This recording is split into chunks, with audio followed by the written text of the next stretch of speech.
ಹಬ್ಬಗಳಲ್ಲಿ ತೊಗರಿಬೇಳೆ ಒಬ್ಬಟ್ಟು ಎಷ್ಟು ಇಂಪಾರ್ಟೆಂಟೋ ಒಬ್ಬಟ್ಟಿನ ಸಾಂಬಾರು ಕೂಡ ರುಚಿಯಾಗಿರೋದು ಅಷ್ಟೇ ಇಂಪಾರ್ಟೆಂಟ್ ಅಲ್ವಾ? ಹೌದು. ಇವತ್ತಿನ ವಿಡಿಯೋದಲ್ಲಿ ನಾನು ಒಬ್ಬಟ್ಟಿನ ಸಾಂಬಾರನ್ನ ತುಂಬ ಬೇಗ ಮತ್ತು ತುಂಬ ರುಚಿಯಾಗಿ ಹೇಗೆ ಮಾಡೋದು ಅಂತ ತಿಳಿಸ್ಕೊಡ್ತಾ ಇದ್ದೀನಿ. ಒಬ್ಬಟ್ಟಿನ ಸಾಂಬಾರಲ್ಲಿ ನಾವು 2 ದಿನ 3 ದಿನದವರೆಗೂ ಇಟ್ಕೊಂಡು ತಿಂತೀವಿ, ಅಷ್ಟು ರುಚಿಯಾಗಿರುತ್ತೆ ಒಬ್ಬಟ್ಟಿನ ಸಾಂಬಾರು. ನಾನು ತೋರಿಸೋ ಮೆಥಡಲ್ಲಿ ಈ ವಿಧಾನದಲ್ಲಿ ಒಂದ್ಸಲ ಟ್ರೈ ಮಾಡಿ ನೋಡಿ, ತುಂಬಾ ರುಚಿಯಾಗಿರುತ್ತೆ. ಪದೇ ಪದೇ ಇದೇ ರೀತಿ ಮಾಡ್ಕೊಂಡು ತಿಂತೀರಾ ಆ್ಯಂಡ್ ತುಂಬ ಬೇಗವಾಗಿ ಆಗೋಗ್ಬಿಡುತ್ತೆ, ಅಷ್ಟು ರುಚಿಯಾಗಿರುತ್ತೆ. ಹೇಗೆ ಮಾಡೋದು ಅಂತ ನೋಡ್ಕೊಳ್ಳೋಣ. ಅದಕ್ಕಿಂತ ಮುಂಚೆ ನನ್ನ ಚಾನಲ್ನ ಯಾರಾದರೂ ಫಸ್ಟ್ ಟೈಮ್ ನೋಡ್ತಿದ್ರೆ ಪ್ಲೀಸ್ ಸಬ್ಸ್ಕ್ರೈಬ್ ಮಾಡ್ಕೊಳ್ಳಿ, ವಿಡಿಯೋಗೆ ಲೈಕ್ ಮಾಡಿ, ಶೇರ್ ಮಾಡಿ. ಇವಾಗ ಹೇಗೆ ಮಾಡೋದು ಅಂತ ನೋಡ್ಕೊಳ್ಳೋಣ ಬನ್ನಿ. ಮೊದಲನೇದಾಗಿ ನಾನು ಒಂದು ಪಾತ್ರೆನ ಇಟ್ಕೊಂಡು 3 ಸ್ಪೂನ್ ಆಗೋಷ್ಟು ಎಣ್ಣೆನ ಹಾಕ್ಕೊಳ್ತಾ ಇದ್ದೀನಿ. ಎಣ್ಣೆ ಬಿಸಿ ಆದಮೇಲೆ ಅದಕ್ಕೆ 1 ಸ್ಪೂನ್ ಆಗೋಷ್ಟು ಜೀರಿಗೆ, ಅರ್ಧ ಸ್ಪೂನ್ ಆಗೋಷ್ಟು ಮೆಂತ್ಯ ಕಾಳನ್ನ ಸೇರಿಸ್ಕೊಳ್ತಾ ಇದ್ದೀನಿ. ಇದೆರಡನ್ನೂ ಹಾಕ್ಕೊಂಡು ಸ್ವಲ್ಪ ಲೋ ಫ್ಲೇಮಲ್ಲಿ ಇಟ್ಕೊಂಡು ಫ್ರೈ ಮಾಡ್ಕೋಬೇಕಾಗುತ್ತೆ. ಹಾಗೆ ಇದಕ್ಕೆ ಚಿಕ್ಕದಾಗಿರೋ ಅಂತಹ ಸಣ್ಣ ಈರುಳ್ಳಿನ ಸೇರಿಸ್ಕೊಳ್ತಾ ಇದ್ದೀನಿ ನಾನು. ಆ ಚಿಕ್ಕ ಈರುಳ್ಳಿ ಹಾಕೋದ್ರಿಂದ ರುಚಿ ಬರುತ್ತೆ, ಇಲ್ಲಾಂದರೆ ದೊಡ್ಡದು ಈರುಳ್ಳಿ ಕೂಡ ಹಾಕ್ಕೊಳ್ಳಿ. ಅದಕ್ಕೆ ಕಾಳು ಮೆಣಸು ಮತ್ತು ಬೆಳ್ಳುಳ್ಳಿನ ಕೂಡ ಹಾಕಿದ್ದೀನಿ, ಅದು ಸ್ಕಿಪ್ ಆಗಿದೆ ವಿಡಿಯೋದಲ್ಲಿ, ಸೊ ಅದನ್ನು ಕೂಡ ಸೇರಿಸ್ಕೊಳ್ಳಿ. ಮತ್ತು ಟೊಮೊಟೊನ ಕೂಡ ಅರ್ಧ ಟೊಮೊಟೊನ ಹಾಕ್ಕೊಂಡು ನಾನು ಫ್ರೈ ಮಾಡ್ಕೊಳ್ತಾ ಇದ್ದೀನಿ. ಮೀಡಿಯಮ್ ಫ್ಲೇಮ್ನಲ್ಲಿ ಇಟ್ಕೊಂಡು ಇದು ಸಾಫ್ಟ್ ಆಗೋವರೆಗೂ ನಾವು ಮ್ಯಾಶ್ ಮಾಡ್ಕೊಳ್ಬೇಕಾಗುತ್ತೆ. ಹಾಗೆ ಇದಕ್ಕೆ ಒಣಮೆಣಸಿನ್ಕಾಯಿನ ಕೂಡ ಸೇರಿಸ್ಕೊಳ್ಳಿ. 2ರಿಂದ 3 ಒಣಮೆಣಸಿನ್ಕಾಯಿ, ಯಾವುದೇ ರೀತಿ ಬ್ಯಾಡಗೆ ಮೆಣಸಿನ್ಕಾಯಿ ಏನಿಲ್ಲ, ನಾರ್ಮಲ್ ಒಣಮೆಣಸಿನ್ಕಾಯಿ. 2 ಸ್ಪೂನ್ ಆಗೋಷ್ಟು ನಾನು ಅಚ್ಕಾರದ ಪುಡಿನ ಸೇರಿಸ್ಕೊಳ್ತಾ ಇದ್ದೀನಿ. ಕಾಳು ಮೆಣಸು ಮತ್ತು ಖಾರದ ಪುಡಿ, ಒಣಮೆಣಸಿನ್ಕಾಯಿ ಹಾಕಿರೋದ್ರಿಂದ ಖಾರ ಎಷ್ಟು ಬೇಕಷ್ಟು ನೋಡ್ಕೊಂಡು ಹಾಕ್ಕೊಳ್ಳಿ.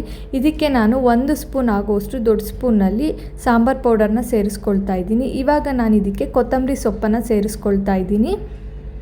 ಒಂದು ಕಟ್ಟಲ್ಲಿ 1/4 ಭಾಗದಷ್ಟು ನಾನು ಕೊತ್ತಂಬರಿ ಸೊಪ್ಪನ್ನ ಹಾಕ್ಕೊಂಡು ನೀಟಾಗಿ ಹಾಗೆ ಫ್ರೈ ಮಾಡ್ಕೊಳ್ತಾ ಇದ್ದೀನಿ.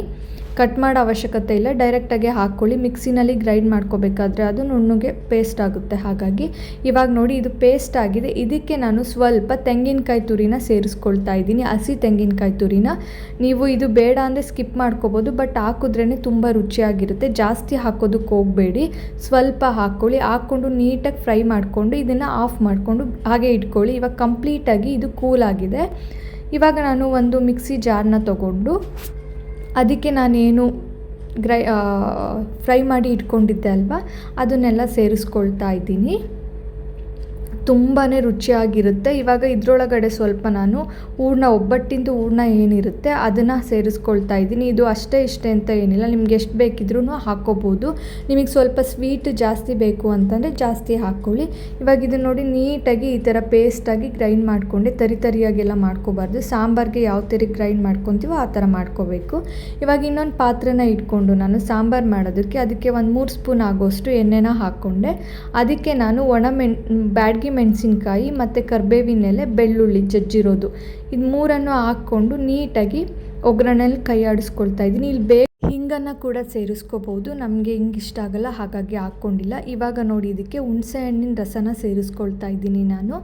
ಸೇರಿಸ್ಕೊಂಡು ನೀಟಾಗಿ ಈ ಥರ ಕೈ ಆಡಿಸ್ಕೊಳ್ಬೇಕಾಗುತ್ತೆ. ಕೊನೆಯಲ್ಲಿ ಹಾಕಬೇಡಿ ಹುಣಸೆ ಹಣ್ಣಿನ ರಸನ, ಸ್ಟಾರ್ಟಿಂಗ್ನಲ್ಲಿ ಹಾಕಿದಷ್ಟು ರುಚಿ ಬರುತ್ತೆ. ಇವಾಗ ನೋಡಿ ಇದಕ್ಕೇ ನಾನು ಸ್ವಲ್ಪ ಕುದಿ ಬಂದಮೇಲೆ ಏನು ರುಬ್ಬಿಟ್ಕೊಂಡಿದ್ದೆ ಅಲ್ವಾ, ಆ ಮಿಶ್ರಣನ ಸೇರಿಸ್ತಾ ಇದ್ದೀನಿ. ಒಬ್ಬಟ್ಟಿನ ಸಾಂಬಾರು ಎಲ್ಲರೂ ಮಾಡೇ ಮಾಡ್ತಾರೆ. ಈ ಥರ ವಿಧಾನದಲ್ಲಿ ಒಂದ್ಸಲ ಟ್ರೈ ಮಾಡಿ ನೋಡಿ, ತುಂಬಾ ರುಚಿಯಾಗಿರುತ್ತೆ. ಮತ್ತೆ ಇದೇ ರೀತಿ ಮಾಡ್ಕೊಂಡು ತಿಂತಾ ಇರ್ತೀರಾ. ತುಂಬಾ ಬೇಗ ಕೂಡ ಆಗೋಗ್ಬಿಡುತ್ತೆ. ಇವಾಗ ನೋಡಿ ಸ್ವಲ್ಪ ಈ ಥರ ಮಾಡ್ಕೊಳ್ಳಿ. ಮಿಕ್ಸಿ ಜಾರ್ನಲ್ಲಿ ಇನ್ನೂ ಸ್ವಲ್ಪ ಇತ್ತು ಅಂದರೆ ಇದಕ್ಕೆ ಎಕ್ಸ್ಟ್ರಾ ನೀರನ್ನೆಲ್ಲ ಯೂಸ್ ಮಾಡ್ಕೊಳ್ಳೋದಕ್ಕೆ ಹೋಗಬೇಡಿ, ಚೆನ್ನಾಗಿರೋದಿಲ್ಲ. ನಾವೇನು ತೊಗರಿಬೇಳೆನ ಬೇಯಿಸ್ಕೊಂಡಿರೋ ರಸ ಇರುತ್ತೆ ಅಲ್ವಾ, ನೀರು, ಅದನ್ನೇ ಸೇರಿಸ್ಕೋಬೇಕು. ಇವಾಗ ನಾನು ತೊಗರಿಬೇಳೆ ಬೇಯಿಸಿಟ್ಕೊಂಡಿದ್ದೆ ಅಲ್ವಾ, ಆ ನೀರನ್ನು ಸೇರಿಸ್ಕೊಳ್ತಾ ಇದ್ದೀನಿ. ನಿಮಗೆ ತೊಗರಿಬೇಳೆ ಬೇಯಿಸಿರೋ ನೀರು ಸಾಲ್ಟೇಜ್ ಆಯಿತು ಅಂತ ಅಂದರೆ ಇದಕ್ಕೆ ನೀವು ತಣ್ಣೀರನ್ನ ಸೇರಿಸ್ಕೊಳ್ಳೋದಕ್ಕೆ ಹೋಗಬೇಡಿ. ಸ್ವಲ್ಪ ನೀರನ್ನು ಬಿಸಿ ಮಾಡಿಕೊಂಡು ಬಿಸಿ ನೀರನ್ನು ಸೇರಿಸ್ಕೊಳ್ಳಿ, ಆವಾಗ ಸ್ವಲ್ಪ ಟೇಸ್ಟು ಎಲ್ಲೂ ಕಮ್ಮಿ ಆಗೋದಿಲ್ಲ. ತಣ್ಣೀರನ್ನು ಹಾಕ್ಕೊಂಡ್ರೆ ಟೇಸ್ಟ್ ಕಮ್ಮಿ ಆಗುತ್ತೆ. ಇವಾಗ ನಾನು ರುಚಿಗೆ ಎಷ್ಟು ಬೇಕೋ ಅಷ್ಟು ಉಪ್ಪನ್ನು ಸೇರಿಸ್ಕೊಳ್ತಾ ಇದ್ದೀನಿ. ಇವಾಗ ಇಷ್ಟನ್ನು ಹಾಕ್ಕೊಂಡು ಇದನ್ನು ಕುದಿ ಬರೋದಕ್ಕೆ ಬಿಡ್ತೀನಿ. 1-2-3 ಕುದಿ ಬಂದರೆ ಸಾಕು. ಇದನ್ನು ಲೋ ಫ್ಲೇಮ್ನಲ್ಲಿ ಇಟ್ಕೊಂಡೆ 3ರಿಂದ 4 ಕುದಿ ಬರೆಸ್ಕೊಳ್ಳಿ. ನೋಡಿ ಇವಾಗ ಕುದೀತಾ ಇದೆ.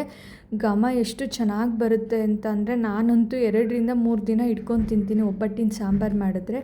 ಅಷ್ಟು ರುಚಿಯಾಗಿರುತ್ತೆ. ಇನ್ನು ತಿನ್ನಬೇಕು, ಎಷ್ಟು ತಿಂದ್ರೂ ಬೇಜಾರಾಗೋದಿಲ್ಲ. ನೋಡ್ತಾ ಇದ್ದೀರಾ ಎಷ್ಟು ಕಲರ್ಫುಲ್ಲಾಗಿ ಕಾಣಿಸ್ತಿದೆ ಅಂತ. ಈ ಥರ ಒಂದು 4 ಕುದಿ ಬಂದಮೇಲೆ ಆಫ್ ಮಾಡಿಕೊಂಡ್ರೆ ಒಬ್ಬಟ್ಟಿನ ಸಾಂಬಾರು ರೆಡಿ ಆಯಿತು. ವಿಡಿಯೋ ಇಷ್ಟ ಆಯಿತು ಅಂದರೆ ಲೈಕ್ ಮಾಡಿ, ಶೇರ್ ಮಾಡಿ. Thank you for watching.